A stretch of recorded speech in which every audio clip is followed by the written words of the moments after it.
regresamos con la hora clave. Recordamos que pueden interactuar con nosotros a través de la etiqueta numeral hora clave. Y le damos la bienvenida a nuestro invitado Luis Jesús Bello. Luis Jesús, abogado, experto de derechos indígenas, miembro del equipo de coordinación del programa de promoción de los derechos indígenas de Venezuela, Guayamuteri. Bienvenido. Gracias, Manuel. Gracias, Maki, por invitarnos. Bueno, Luis, es que tenemos que recordar esto, porque realmente es de recordar esto que ocurrió aquí. Un poco el resultado de toda aquella fiebre del oro, empezaron a llegar los garimpeiros, etc. En el año 93 se consuma esta masacre que estamos recordando y que realmente en su momento puso en jaque a los gobiernos tanto de Brasil como de Venezuela, ¿no? Ahora, ¿qué podríamos recordar nosotros de estos hechos? Sí, en el año 93, la fiebre del oro en Brasil llevó a la ocupación e invasión del territorio Yanomami en ambos lados de la frontera. Habían aproximadamente en algún momento cerca de 40.000 garimpeiros, que son mineros ilegales provenientes fundamentalmente de Boavista, del estado de Roraima, y ellos habían invadido las tierras de una serie de comunidades y se produce entre junio y julio del año 93 la masacre de Hashimu en esa zona de la frontera. ¿Cuántos Yanomamis mataron? El total de muertos fueron 16, en su mayoría mujeres, niños y ancianos, porque los hombres estaban en la selva cazando. Cuando llegan los garimpeiros al Chabono, se produce una balacera inicialmente, después son asesinados de diferente manera, pero en total mueren 16 personas, de manera bastante salvaje, si se quiere decir. No, y además cobarde, porque son mujeres y niños, ¿no? Sí. Y luego de la masacre, que tuvo, por supuesto, una gran repercusión en aquel momento, ¿no? Hace 30 años, ¿qué pasos se dieron? ¿Cómo actuó la investigación, los casos concretos? ¿Se determinaron los culpables? Sí, Venezuela llegó un tanto tarde al lugar de los hechos, a pesar de que el Chabono se determinó que estaba ubicado del lado venezolano de la frontera. Brasil llegó, se llevó las evidencias del caso y por lo tanto se creó una comisión binacional que comenzó a investigar los hechos y se determinó que sería Brasil quien juzgaría a los responsables de los hechos. De manera que la justicia del estado de Roraima en un primer momento asume la jurisdicción del caso, sanciona a los garimpeiros por el delito de genocidio a 20 años. O sea, que los responsables fueron debidamente sancionados. Sí, a 20 años de prisión. Posteriormente ellos apelan y el Tribunal de Segunda Instancia echa para atrás la decisión. El Ministerio Público en Brasil, con una actitud bastante valiente, eleva el caso ante el Supremo Tribunal de Brasil, donde se ratifica que los hechos en Brasil constituyen un genocidio conforme a la legislación brasileña, y desde el punto de vista interno en Brasil queda la responsabilidad establecida, pero a lo largo de un lapso bastante largo de tiempo. Vamos a ver si podemos mostrar la portada de este libro, que se llama, tiene el nombre del... Hashimu. Hashimu.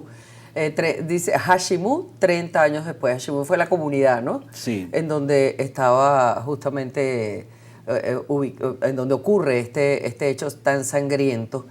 Y esto me cuentas tú, que Luis, que la portada es un dibujo de un reconocido artista Yanomami. Sí, y además muy consciente. Él es Xeroanahue Haquihihue, es un Yanomami de la zona de Platanal en el Alto Orinoco, que está consciente de la situación tan grave que vive su pueblo y que en parte su arte es expresión de ese compromiso para salvaguardar la vida del pueblo Yanomami.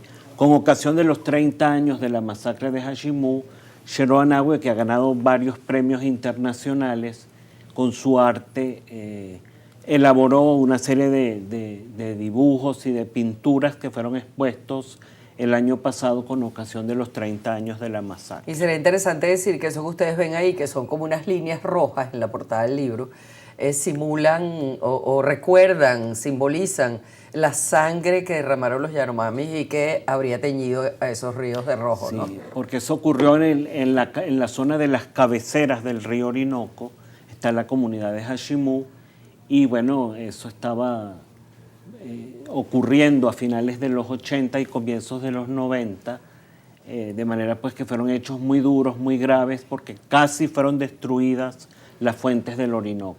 Ahora, han pasado 30 años, Luis, 30 años. Que estos hechos tan impactantes en la historia siempre dejan lecciones.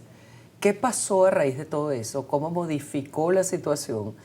¿Y qué cosas importantes ocurrieron allí? Porque yo tengo entendido que el Vicariato Apostólico de la zona se activó en una serie de iniciativas que fueron muy importantes, e inclusive en Brasil también tomó decisiones que quedaron para la historia, ¿no? Sí, sí, es muy importante lo ocurrido, por eso estamos haciendo memoria 30 años después, porque el caso fue llevado ante la Comisión Interamericana de Derechos Humanos. Yo fui uno de los abogados que redactó la petición que se introdujo en el año 96, y allí logramos con el Estado venezolano en el año 99 un acuerdo de solución amistosa.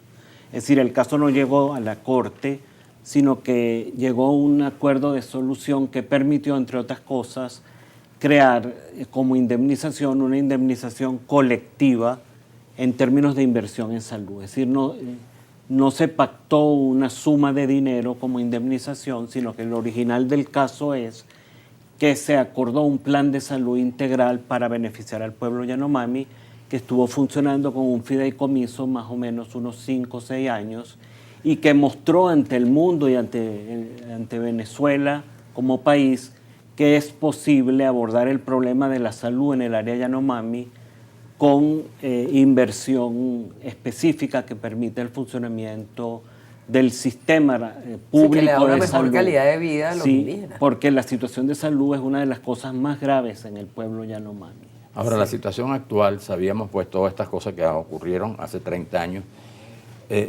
¿Cuál es la situación actualmente? ¿Cómo la juzgaría usted desde el punto de vista de las razones que en aquel momento provocaron? ¿Y eso disminuyó la presencia de garimpeiros allí? Sí, otro de los puntos del acuerdo firmado con el Estado venezolano en el año 99, esto venía del 93, es el tema del control y la vigilancia de la frontera y la entrada de garimpeiros al área Yanomami.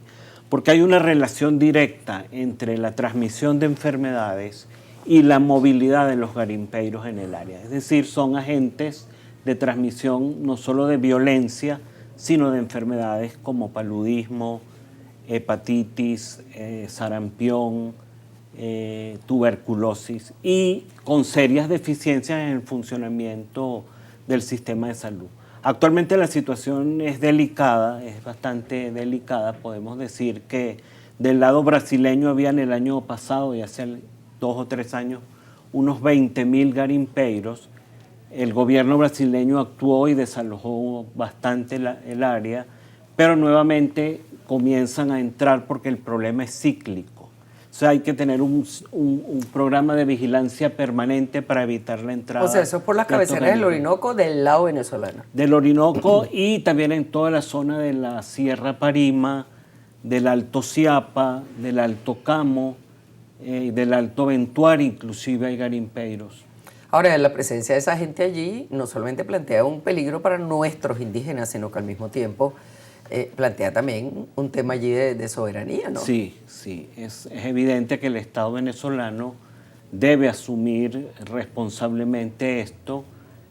Lo ha hecho en algunos momentos. Por ejemplo, en el año 2005 se tomó una medida bastante importante de reforzar la presencia del Estado en algunos lugares de esa amplia frontera con Brasil.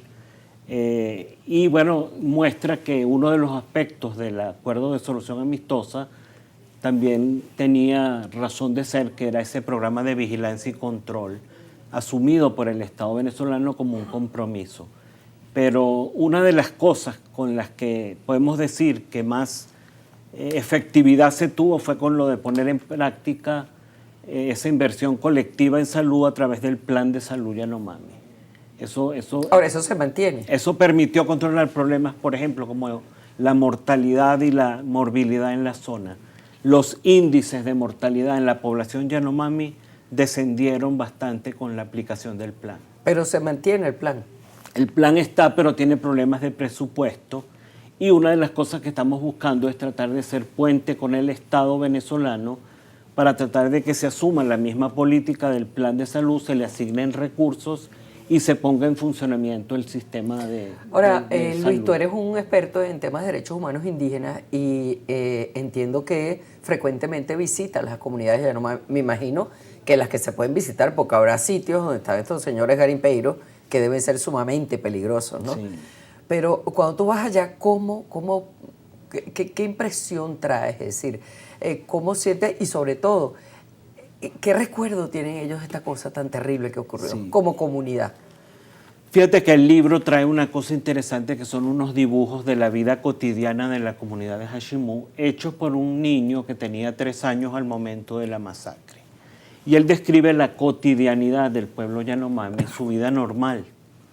Y en un momento esa normalidad se ve interrumpida por unos hechos de violencia tan graves como esos. De manera pues que ellos están conscientes de lo que ocurrió, del grave peligro que representa la presencia y la invasión del territorio Yanomami por estos agentes externos y en buena medida a través de sus organizaciones, ellos están solicitando constantemente al Estado venezolano que adopte medidas para controlar esta situación. De manera que no hay una situación de confrontación con el Estado, vamos a decirlo así, sino más bien una solicitud permanente de que el Estado, asumiendo sus competencias, haga presencia tanto en el área de salud como en el área de vigilancia y en otros temas también importantes que tienen que ver con la preservación del ambiente, porque las fuentes del Orinoco están siendo contaminadas permanentemente por estos agentes externos, utilizando sustancias tóxicas como mercurio, por ejemplo. Claro. Ahora, Luis, una última cosa, porque ya, aunque no lo creas, ha sido tan interesante esta conversa, se nos ha ido el tiempo así. Ahora, fíjate, tú que eres un visitante allá asiduo, ¿cómo está el tema de las amenazas, la persecución, el hostigamiento y aún el asesinato de agentes de derechos humanos en la zona? Sí. La situación de Amazonas es diferente al estado Bolívar, donde entiendo que hay hechos de violencia más vinculados a grupos externos armados. Sin embargo, en Amazonas han habido casos graves, como por ejemplo en territorio Piaroa, en territorio del pueblo Huotuja, donde el año pasado, hace 2 años, fue asesinado un joven dirigente indígena defensor de su territorio, Virgilio. Sí. Recuerdo ese caso Sí, claramente. el caso de Virgilio, que era un joven comprometido pues, con sus comunidades y que fue asesinado por estos grupos externos que están en la zona invadiendo territorio y cometiendo actividades ilícitas. Bueno, Luis, muchísimas gracias por habernos traído esta actualización, además este libro, Sí.